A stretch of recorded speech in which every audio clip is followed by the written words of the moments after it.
On the call this morning, European bonds sell off ahead of a three-day debate on the $110 billion Greek austerity package needed to secure international bailout funds. Leading exporter Toyota drags Asian markets lower by 1% ahead of data on U.S. consumers. And U.S. futures are slightly positive despite banks having to hold more capital and weakness in commodities. I'm Alex Steele, and the morning call starts right now.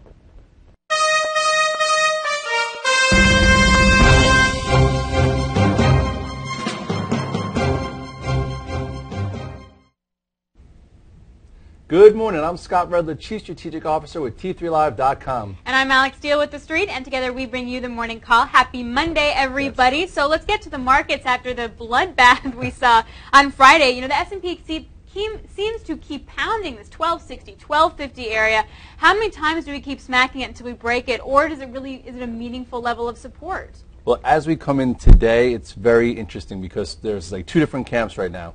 You have the one camp where it's the end of the quarter. The end of the quarter ends at the end of the week, I believe Thursday. So with that said, sometimes what the professionals like to do is they like to mark up strong acting stocks that they're involved in or even the market to look better for their performance.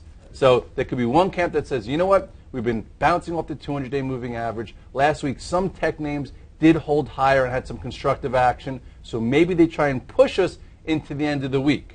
But then, like you just said, right, that 200-day, what usually happens is as you keep hitting a level, it gets weaker. So there's only so many times it can hold. And we've been coming into it a few times. And also I want to point out, too, that could it also be that some fund managers are also going to be selling some assets and stocks that have done really well? And we'll talk about that in terms of gold later in the program.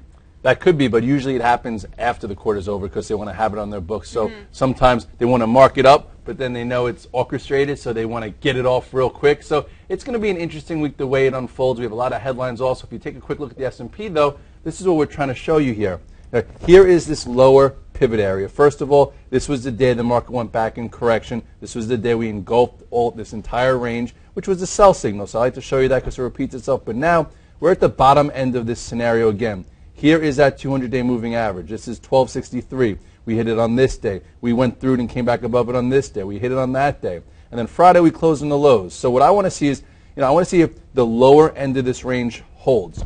I think if the bears have control of this market short term, they will keep the S&Ps under 1277 to 1282 in the lower end of this range. And if that's the case, maybe they could break that level in some sort intraday or maybe close below. But if they get it above there and close above that, I think there's going to be more of a case that they do mark these things higher and the bears aren't going to get that move that they want. So then how do you wind up trading that? Because when you see the futures up, it was up 40 when I left the house. Now it's up, 27. So we're erasing those kind of gains. But how do you trade that? Especially look at Friday. I mean, we were mixed going into the open, and all of a sudden, we blink and we're down triple digits.